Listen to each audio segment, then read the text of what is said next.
Welcome to the Herd's official YouTube channel. Make sure to like and subscribe. Don't forget to check out the Colin Cowherd podcast, all of our NFL instant reactions, and more football content. J-Mac, in the first hour, I stated that Jacksonville will not, despite a glossy 4-1 record, make the Herd hierarchy. I have them at 11 out of respect for Trevor Lawrence. They are ridiculous. And we're outplayed and outgained, and I don't think the team that wins the game is always the best team. So I just said that I can respect somebody and you can win a game, but Kansas City was the better team last night. And with that, I'm going to move into my Herd hierarchy, which, for the record, is one of my best ever. Here we go. Herd hierarchy. Time is now. Let's go. The top 10 NFL teams according to Colin. Number 10. Most underrated team in the league. I've been on it for a month is the Colts. Should have beaten the Rams. Lead the NFL in point differential. Fewest sacks surrendered. Most efficient scoring offense. I mean, they barely had the ball against the Raiders, and they drop a 40-burger. Their offensive line slowed down the Rams' defensive front. They've got a ceiling. It's Daniel Jones. They've got a ceiling. But they're going to end up hosting a playoff game. And they're going to get somebody like Kansas City or Denver. And I'm telling you right now, you don't want to play this team. Jonathan Taylor, behind that O-line, behind that play calling, behind Warren and Pittman, and this is a good team. This is a good roster, Colts at 10. Number 9. Here's what worries me about the Rams. They are very Puka Nacua reliant on offense. And the problem is both their running backs, Blake Corum and Kyron Williams, have ball security issues, and McVay doesn't trust them, so that's not going away. They have got to develop tight end and Devontae Adams fast. Yes, their offense leads the NFL in yards per play at 6.4. They're a very good team, but I got to watch them the next 2 weeks. They had that Niners game and blew it, and the Colts outplayed them, Rams at 9. Number 8. I think Kyle Shanahan is having his best year as a coach. I mean, they don't have Purdy, Ayuk, Kittle, Jennings, Nick Bosa. They're 3-0 on the road. Mac Jones looks like a Pro Bowler. This is great coaching. Now, they're the only team averaging 40 passes a game. Now, think about that. With Mac Jones, there's no substitute teacher here. They're asking Mac to throw it 40 times a game. Christian McCaffrey touching it more than I want him to. Cross your fingers on his health. But coaching matters, and Shanahan could be coach of the year right now. He's coaching his butt off. Number 7. Bills don't look right. They just defensively can't stop the run. I don't worry about the offense. I don't. But they just don't have that force, that jet fuel they've had in recent years. They can't stop the run. And when I watch them against New England, I'm like, boy, New England closed the gap kind of quickly, didn't they? I thought New England was going to get there in about another 3 or 4 games against the Bills. So I have them at 7. Number 6. Don't worry about Green Bay. Can we stop with a Jordan Love criticism? 8 touchdowns, 1 pick, and 113 passer rating. They're a young team that can't figure out a way to close out inferior teams. That's why Seattle's the second youngest team. Seattle's thrown games away against the Niners and Buccaneers. Young teams struggle in close games until they figure out how to win. Mike is having a year.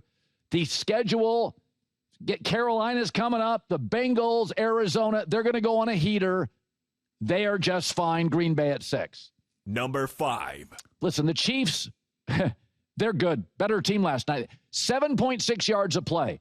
A team that had averaged 7.5 yards a play had won 33 straight games. Mahomes threw a pick 6 because he did not see Devin Lloyd. He didn't see him. Mahomes is great. Unbelievable. Keep your eye when Rashee Rice comes back. Brashard Smith, the young player out of Miami, Worthy, Kelsey, this wide receiving core is going to get really good really fast. They had a bad pick 6. This team is good. Situationally, they're outstanding. They're great when they get down to the red zone. I don't buy it. If you're selling stock on Kansas City, I am buying all of it today. Number 4.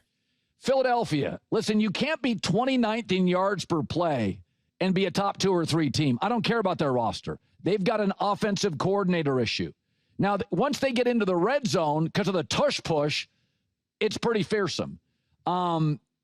And they don't, Jalen Hurts, most pass attempts by any quarterback without a pick. He doesn't make a lot of mistakes, but they are struggling to get their best players the ball. That is a coaching issue. A.J. Brown needs 13 targets. Barkley needs 13 to 15 carries. He had 6 this past weekend, Philly at 4. Number 3. Denver, 2 combined losses, 4 points. Denver's roster's good. We all know the good rosters in this league. Nobody just mentions Denver. They lead the NFL in sacks, the number 2 scoring defense. No team in the league does a better job of protecting their quarterback and getting to yours. Bo Nix never gets sacked 5 times all year. And Bo Nix is a way better athlete than anybody wants to admit. And now Denver faces 6 straight teams without a winning record. So watch out. Denver is getting better by the week. We picked them to beat Philly, and they did. Number 2. I'm going to give it to Tampa. Folks, going to Seattle and putting on that offensive clinic, Emeka Egbuka, folks, we have a star. Period. We got an offensive rookie of the year. Baker Mayfield still has a chip on his shoulder, but he's using it as fuel to get him fired up. He's not reckless. He's not throwing interceptions. He's always been a smart kid. He's playing very smart football, and they're doing it without Bucky Irving and Mike Evans. So this team's doing that not fully loaded. Tampa at 2. Number 1. I don't think the NFL has a great team, but the NFL does have a complete offense. O-line, running back room, tight end, wide receiver, quarterback. Detroit's offense is absolutely devastating. And it's built to beat really superstar quarterbacks, really good quarterbacks. I mean, Jared Goff right now, it is pitch and catch. It looks like a 7-on-7 summer drill. And this is what they're doing that they haven't done in previous years. 2nd in sacks, 3rd in takeaways. Their defense is not great, but they're taking the ball away. I do not think we have a great team right now in the league, but I do think Detroit offensively is about as good as you can be in 2025 with an expensive quarterback and a rigid cap. That's about as good as an offense can look. That is my herd hierarchy. Jacksonville at 11. That was a ridiculous win. Kansas City's better. All right, it is a Tuesday. We are packed. Postseason baseball, crazy Monday Night Football outcome. We're live. We're in L.A. It's the herd, wherever you may be and however you may be listening or watching. Thanks for choosing whatever platform you're on. J-Mac, part of what we do, part of what a lot of people do, is being able to see the truth before the truth comes out. You know, you want to buy a stock, you don't want to buy it when it's gone up. You want to buy it right before. Oh, yeah. And so I start my show today as the Jags beat the Kansas City Chiefs last night. And I'm going to give you all a heads up. In 1 hour from now, I am not putting the Jags, 4-1 Jags, in the herd hierarchy. And I'm putting Kansas City in it. Jacksonville's a ridiculous winning team. I told the staff this morning, the Jaguars are a David Lynch film. Even the ones I like make me uncomfortable. They're just ridiculous. I mean, Kansas City averaged 7.6 yards a play. Before last night, a team that averaged 7.5 yards a play had won 33 straight games. I don't care what the final outcome was. Yards per play, first down, rushing, red zone. Kansas City's a better team. Patrick Mahomes did not see Devin Lloyd on a pick six. He didn't see him. Tom Brady had pick sixes, won in a Super Bowl. It happens. He did not see him. And the Jags deserve credit. Lloyd's a very good player. Right now, they lead the NFL in interceptions. I don't think it's sustainable, but that's a great play. But I was impressed with the team that lost. Kansas City, keep your eyes open for Brashard Smith, that late-round receiver kid from Miami, number 24. Keep your eye on him. Mahomes hit 8 different receivers. Mahomes athletically, in the best shape he's been in, he looked great. I'm telling you, Kansas City's coming, and they're coming fast. And the Jaguars, they're ridiculous. They get to the 1-yard line, and they fumble. And then later, the final play of the game, a guy I love, Trevor Lawrence, is falling all over the place, tripping over his left guard. This is not sustainable. It's nonsense. I mean, they lead the NFL in takeaways. A linebacker leads the NFL in interceptions. Not sustainable. Brian Thomas, wide receiver, I don't know what's going on there. He's in a weird slump. Their head coach twice has had to apologize.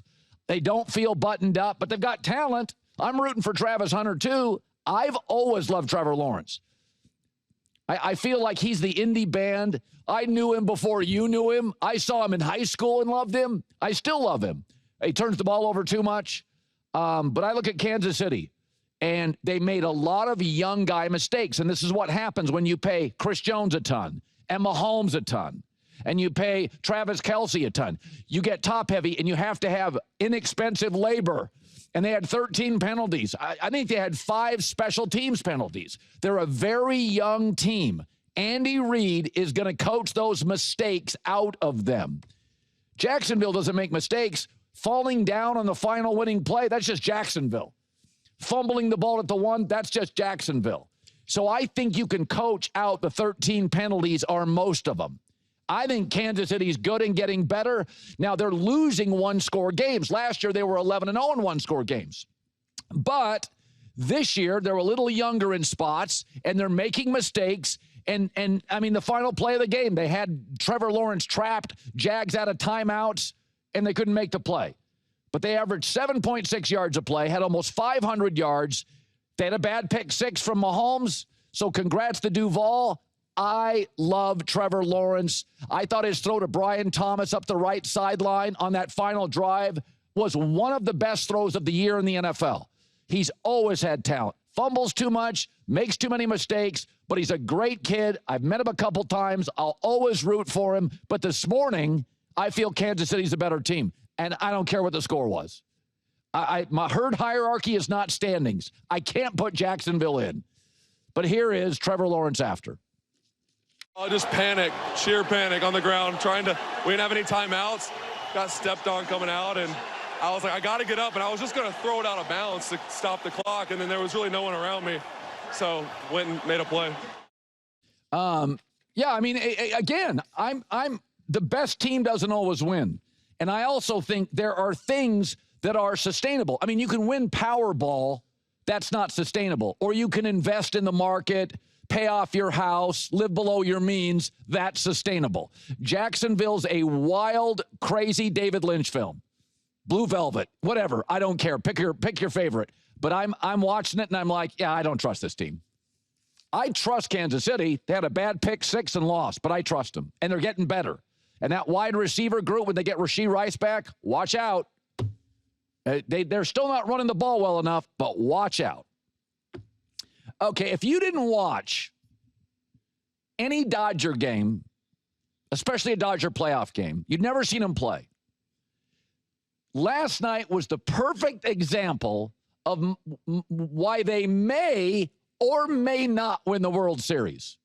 It was all the brilliance and athleticism and pitching and timely hitting, all these great players, and a god-awful bullpen that almost lost them the game. It was the perfect Dodger game as they beat the Phillies again on the road. Now they got 3 games to win 1. Let's start with Blake Snell. He was great. 6 innings, gave up only 1 hit, 9 strikeouts. A little wild, but Bryce Harper's a lefty. You know, Kyle Schwarber's a lefty. Hey, you got to get these guys out. It was an advantage, and you had to take advantage of it. Snell was great. Struck out Bryce Harper. Got him on a 2-on-1 out in the 6th inning and got him out. Huge crisis management for Blake Snell. So let's start with there. Great pitching, and this is what the Dodgers need. They need great starting pitching. They got to push it late. They got to get to the 6th. They got to get to the 7th because you don't trust the bullpen. And then later in the 6th inning, Miguel Rojas, who's been around forever, shortstop, third base, makes a great defensive play for the Dodgers. They had several great defensive plays. He races to the bag. It is a huge play with a couple of runners on in the 6th. It gets him out of the inning. So you saw Blake Snell, great pitching, tremendous defense. Then we go to the top of the 7th, and the Dodgers, timely hitting. We've said before, they've got to hit with runners in scoring position. They got to get leads in games, not 1 run or 2. They need 3 and 4 run innings. Will Smith, couple of RBIs there. Ohtani follows, drives in another run. And here you go. Dodgers now lead 4-0. Yeah, a 1-0, 2-0 lead, not good enough. So now, and as we discussed, their bullpen in the playoffs has a 9 ERA. So they're giving up a run per inning. So now they got a lead, and this is a classic Dodgers. You've seen great defense. You've seen starting pitching. You've seen timely hitting. Here comes Blake Trinan, well-traveled, old dude. 4-1 lead, 3 hits, 3 batters. Suddenly it's 4-3, and there's still nobody out. This is a classic Dodger game, a white knuckler. So you see all the greatness, and then they go to the bullpen. Shocker. They can't close the door. But then they have another great defensive play. It's called the wheel play. They hadn't practiced it. It's usually a spring training play, and the Dodgers, Muncy to Mookie, pull it off at third base. That could have been the game. Probably was the game. So you've seen starting pitching. You've seen great defense, timely hitting, more great defense, and that's what it took. They needed 3 pitchers to get through the 9th inning. It was a classic Dodger game. Even the final out of the game, you are holding your breath. The Dodgers are a flawed team, but unlike the Yankees, they're not uneven. They can play small ball. They can play great defense. They can run the bases. They can hit for power. They have great starting pitching. They're not the Yankees. The Yankees depend too much on the home run. They strike out too much. They don't do small ball. And I don't love their bullpen. The Dodgers are flawed, but they're not uneven. They can win a multitude of ways, and last night was perfect. You saw all of the ways. Timely hitting, singles, not home runs, starting pitching, great defense, the wheel play, and here's Dave Roberts after. Those guys executed it to perfection. It was a lot tougher. They made it look a lot easier than it was. And for me, that was our only chance really to win that game in that moment. Again, if you'd never watched the Dodger game, that was the one to watch because it perfectly encapsulated what they are. Brilliant, the deepest roster, the best roster. And I know you're thinking for all that money, you shouldn't have flaws. No, they were on display. They are. I mean, the Dodger team could end up winning the World Series and have more games where their fans literally lost sleep as they win over 100 games if you count the playoffs. Well over 100 games potentially. So it was a great night of sports. Cubs are in big trouble. Milwaukee and the Dodgers, I picked Milwaukee to win the World Series. It looks like right now you're going to get a Milwaukee and Dodger NLCS. And again, the Dodgers have more stars, but Milwaukee's got the better bullpen. Milwaukee's got some young star players. Milwaukee's a team without a flaw. I mean, Milwaukee last year, everybody thought they had the best GM and the best manager in baseball, and the Mets stole one of them, the Cubs stole another one, and then they replaced them, haven't missed a beat. So Milwaukee's just a really well-owned, smartly run, brilliantly managed baseball team that may not have the star power outside of Milwaukee, but they don't do anything poorly. So that could potentially be a great series. J-Mac, herd hierarchy 1 hour from now. Nick Wright stops by. A-Rod's on the show today as well. You really said Jacksonville's not in the herd hierarchy. Interesting. You take down the Niners and the Chiefs. I have them at 11. And they're not worthy. Okay. Are the Chiefs in the top 10? Yep. Oh, dear. Oh, my. I wore black today. It's kind of navy bluish because I want to celebrate the Chiefs' funeral. Season over. If you look at the schedule, Colin, I'm not even kidding. Lions this week. That Lions team is good. I think you like them a lot.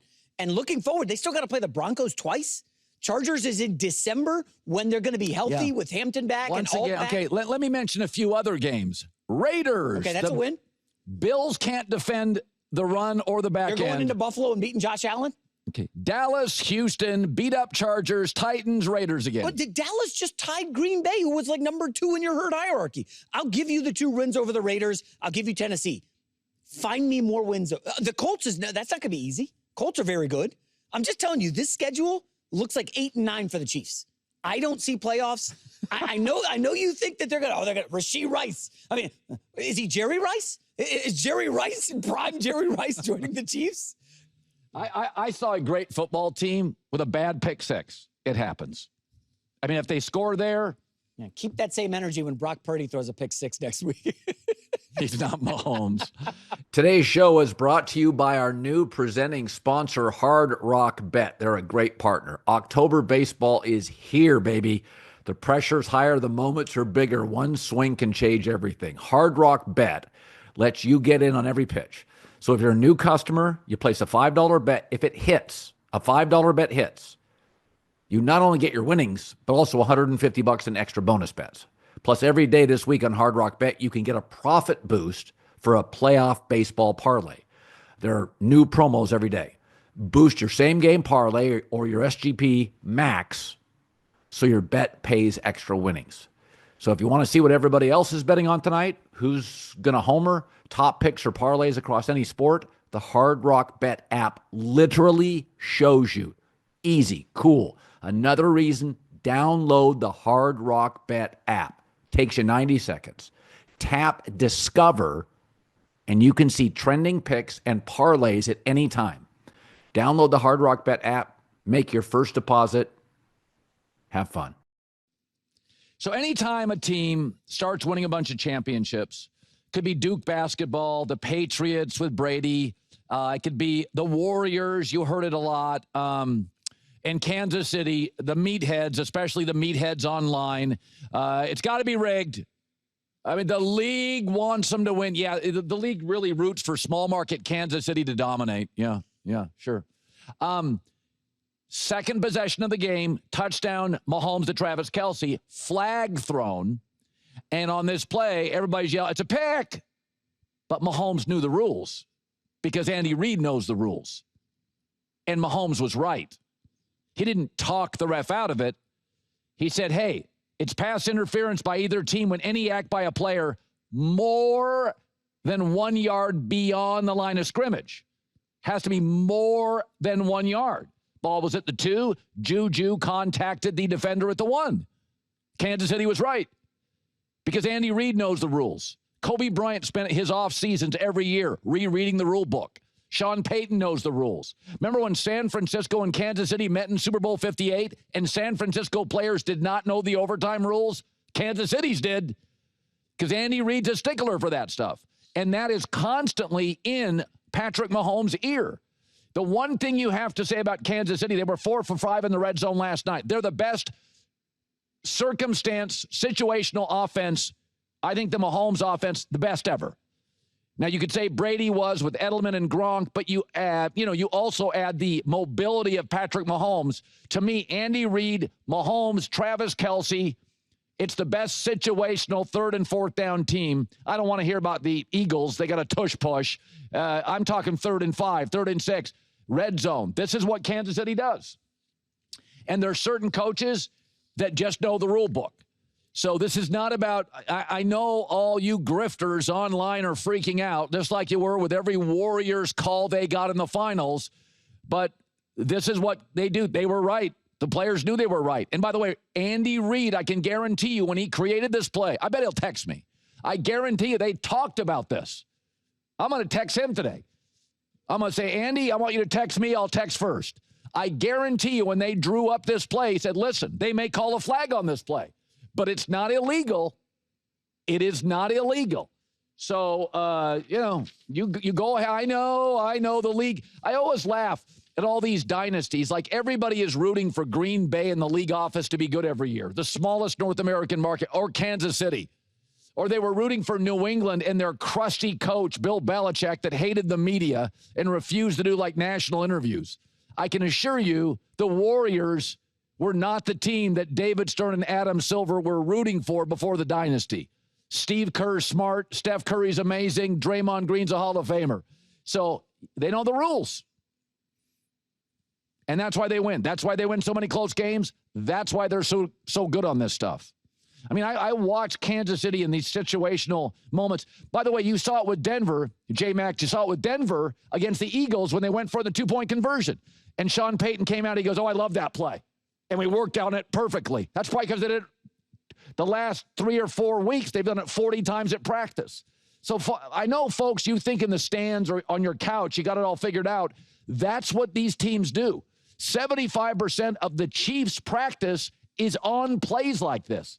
They're not practicing between the 40-yard line stuff. They're practicing situational third down football, and Andy Reid's arguably the best that's ever done it in the history of the league. You know what's tough about this is the broadcast brought on the rules officiator guy, and he said it would have been a good offensive pass interference. And I think that's probably what led to the online tsunami of, the Chiefs get all the calls. I was a little confused, right? Confusion is fine. The guy came on and he was like, yeah, that's a penalty. Some of these rules analysts, thank God we've had Mike Pereira. I'll just say that. We've had real good ones at Fox. They're not all equal. Just like all quarterbacks and coaches aren't equal. All rules analysts on networks are not equal. You know, there's the old cliche that you want to treat people well as you're moving up the food chain in life, because you'll be coming down that food chain and people will remember. And the stories now are emerging, multiple sources, multiple stories, multiple leaks at Carolina, that Bill Belichick and Mike Lombardi, it is a disaster. Parents hate him. Administrators can't stand him. And this is what happens when you lose. People keep quiet when you're winning because nobody wants to hear it and you'll get called out. But when you're losing, the truth comes out. And I said this for years, Belichick, when he was in Cleveland, he didn't treat people well. In New England, he didn't even treat Brady well. And now, think about how successful he was in New England. Couple bad seasons, Robert Kraft is like, out of here. Would you really do that if you had a warm spot in your heart for him? But he's been so curt and so bottom line and so dismissive for so long that the minute New England went sideways, the minute Carolina goes sideways, and I said this, Belichick and Mike Lombardi, it's a friends and family staff. They're NFL guys. They're not college guys. College football is about pageantry and bands, and Lee Corso for years putting on a silly mascot helmet. If you watch the college football pregame show at that network or our network, it's stunts and fun and laughing, and it's great. It's not the NFL. The NFL is business. It's cutting guys after a bad game. It's hard, and Belichick is hard, and Lombardi's his guy. He's hard, and that's why I said, I don't know how this thing's going to go, but they're NFL guys, and there's a lot of sons on the staff, and they're the well-compensated ones, at least in Belichick's case, and it's going to create animosity, and now there are stories out now that when you're dismissive and you're gruff and you're cranky and on the way up, people got to remember on the way down, and they've had no on the way up at Carolina. So, I mean, Drew Bledsoe was on our show yesterday. I asked him, are you surprised how bad it's been? And Bill is obviously brilliant. There's no getting around that. But he also put together teams in New England that were brilliant. You know, you look at the guys on the defenses that he coached, and you got really brilliant guys. Vrabel was one of those guys. Teddy Bruschi, Ty Law, Lawyer Malloy, Rodney Harrison. Yes, and I'm not piling on Bill here, but you're going to go sit in the living room with a 17-year-old. Do you want to go play for Bill Belichick as a 17-year-old? Or do you want to go play for the Oregon Ducks? Yeah, and by the way, Bledsoe's no fan of the Oregon Ducks. He's a Washington Stater. So, and I think this is true. I think just sort of the curt, gruff, dismissive nature, I think it works at the NFL level if you're winning. But the minute Bill started losing in New England, people are just over it. The other thing I've said this before, not every NFL coach would win in college, even though NFL coaches on average are better than college coaches. I always felt John Gruden and Rex Ryan, their personalities can win in college. Nick Saban may have been gruff, but he's also charming. And Nick Saban's got a personality, and he's a great storyteller. And Nick Saban likes the media. He disagrees with the media. He can be rough on the media, but Nick Saban kind of likes the media. He joined the media. It's not performative. Nick's fun to be around. Nick listens. Nick's fun. He's charming. He's smart. Bill's smart, but I didn't think it would be this bad. But, Mac Brown won twice at North Carolina. He won a lot of games. And he tweeted out a picture yesterday with Drake May, which may be a shot at Belichick, I'm not sure, because Belichick won't have anything to do with anybody that plays for the Patriots. And again, it's all that grudge holding and anger and that vendetta stuff because he doesn't like Robert Kraft. And, bro, you got to get over it. College, I said this, the NFL is about upstairs. It's about smart GMing and really good scheming. College football is about talent. because you only have 17 hours a week to coach. You're not going to win with schemes. You need bros. You just got to have talent. In the NFL, you have to have some talent, but you really have to have a good front office. I mean, that's why Kansas City is good year after year after year. It's not just Andy Reid and Mahomes. They haven't had always the most talent, but they work the trade deadline. They draft and develop well. They find guys in later rounds. So, it's an upstairs, downstairs thing in the NFL. College is about guys. You guys got to get guys. And it's just, this is getting ugly. And now there's a ton of leaks because he's alienated so many people through the years. And, college football, a lot of it's about walking down the hall and saying hi to the volleyball coach and taking the call from the dad whose son's not playing. I said, that's not Bill. That is not Bill. And that is college football. And if you don't want to own it, don't do it. Right? If you don't like the smell of a farm, don't milk cows. Right? Like, part of working on a farm is it smells all the time, and you got to get used to it. Or don't be a farmer. This is really bad. Go read the stories yourself. It is, the tide has turned. I've said this. I said it yesterday and last week about the Yankees. The Dodgers and the Yankees spend a lot of money on their teams. The difference is the Yankees are uneven and totally home run dependent. The Dodgers just have a bad bullpen. There's a difference. The Yankees aren't, I don't think they field as well. They don't sacrifice. They don't do small ball. They don't have a great bullpen. I think last night you really saw what makes the Dodgers special is they know they've got to get 3 and 4 run leads. They know they've got to have great starting pitching. Dodgers know that. But last night they answered the bell. It's always harder to win on the road. Harsh environment, but between Snell and Rojas and Will Smith, Muncy and Bookie Betts on the defensive gem in the 9th inning, it was a complete team victory. I don't know if the Yankees can do that, and Toronto gets a lot of guys on base. So the Eagles are the best roster in the NFL. But over the course of the last 2 years, they've been surging, shrinking, hot, cold, based on their coordinators. And I think they've hired a coordinator, a first-time play caller, and he's struggling to kind of find his way. So talented players don't just suddenly get untalented. And last year, this offense was unbelievable. Philadelphia's got a coaching crisis. And in times of crisis, you have to go back to your identity. And the Eagles' identity is pretty obvious. Last 2 years, they're 12-0 when they throw fewer than 25 times. Run the damn ball and be physical. It's not complicated. So it's interesting. Sometimes it's very complicated. Why is a team losing? And you're looking around, you're like, I don't know, like Kansas City last night. Well, the 13 penalties, we had a bad pick 6, but they should have won. They averaged 7.6 yards a play. So you fly back home and you're scratching your head. It's not difficult with this team. They were 2-2 last year at the bye, and you know what they did? Threw the ball less, ran more, and it won. Here's Matt Hasselbeck yesterday on their issues. I just think that Philly needs to just be proud of who they are. Like, I think, sometimes you're trying to feed disgruntled players just a little bit. You're trying to keep everybody happy. I think Saquon, I appreciate how they're getting involved in the passing game, but you're giving the defense too much credit if you just say, oh, they're going to, quote unquote, stack the box against Saquon. Make them prove that they can stop the run. That would be my advice to Philly. Make every team you play prove that they are as physical as they are lining up to be with guys in the box. Yeah, there should never be a moment for the Philadelphia Eagles when you lead by 14 points and Saquon Barkley finishes with only 6 carries. That is coaching malfeasance. And for the record, coaches and players improve. That is not to say their new offensive coordinator can't grow and get better. I watched Matt LaFleur, first-year Packer coach. The second year, I felt like, wow, he was a much better situational coach in year 2. A much better coach after halftime. Coaches improve.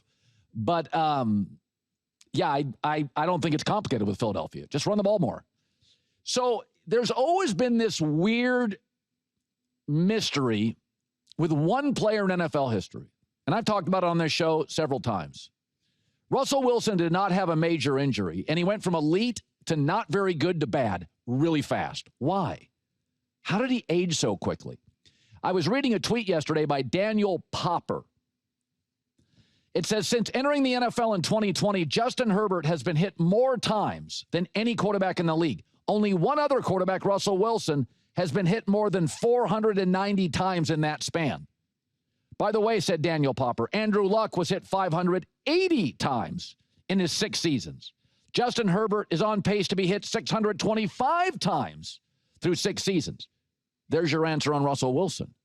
He just spent a career getting hit too much, and he aged fast. Go look at Cam Newton.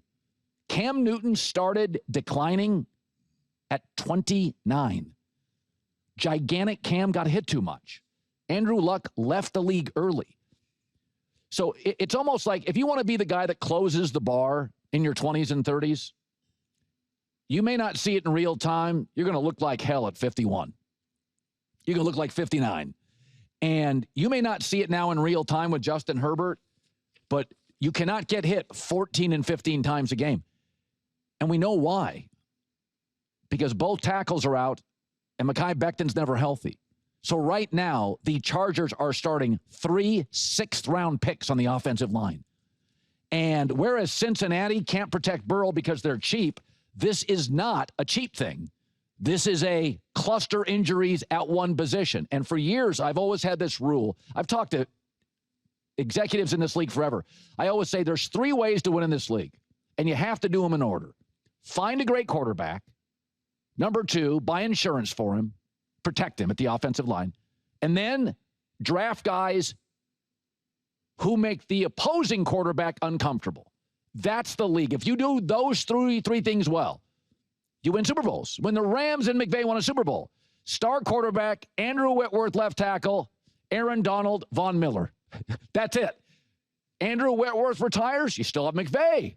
You still have Jared Verse. You have Matt Stafford. Offensive line's not quite as good. So this is really an offensive line issue. But unlike Cincinnati, who just doesn't spend the money, the Chargers have just had bad breaks. So my takeaway is go back to those Andrew Luck and Russell Wilson stats.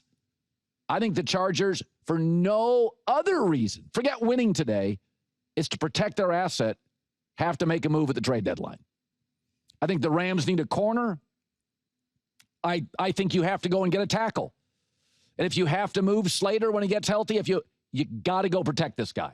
Go look at Andrew Luck was a big player. Cam Newton was gigantic. Remember how quickly Big Ben, remember the Big Ben play when he snapped the ball and fell down without being touched? Big Ben's 6'6", 260, a big man. Herbert's big, but they got to protect him. Here's Jim Harbaugh on their recent struggles. Doing exactly what we're supposed to be doing. And that's where you gotta tighten up. We need to get the bleeding stopped on the penalties of self-inflicted wounds, and it takes. I know we're capable of doing that. Know we're a good football team in those areas, and we're not good at it right now.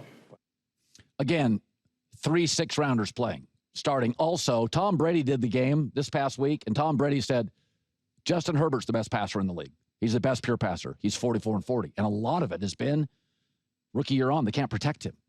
And so I think there's sometimes you have to, how some things in life you have to overspend? Like if you have kids, you're going to spend more in a house for the school district. There are things in life you just have to overspend on. You're just going to have to overspend on a school district if you got a bunch of young kids.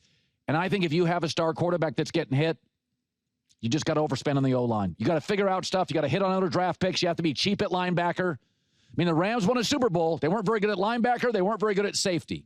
But they were great on the O-line, McVay and Stafford. Right now, according to PFF, bottom 5 offensive line. So you can say, well, we're going to wait for Joe Alt to get back. You want to wait 3 more weeks? You want to watch 14 hits 3 more weeks? Tom, let me ask you something. Listening to you talk about Jim Harbaugh's Chargers cluster injuries, why are both Harbaugh brothers 2 of the most injured teams in the league right now? Is that just fluky unlucky, or is there like a mindset that they play harder and it leads to injury? I mean, I just thought of this a second ago. I'm like, the Ravens are really banged up. And now the Chargers, I mean, Hampton's on the IR. That's not good. No, they're on their third-string running back. Well, I think both Harbaugh brothers lean into physicality. And some of it's bad breaks, but I think, it's the Ravens have been banged up for several years. By the way, another coach that leans into physicality, Kyle Shanahan. The Niners are banged up. There is no finesse. with a Harbaughs or Shanahan. There's no finesse in those families.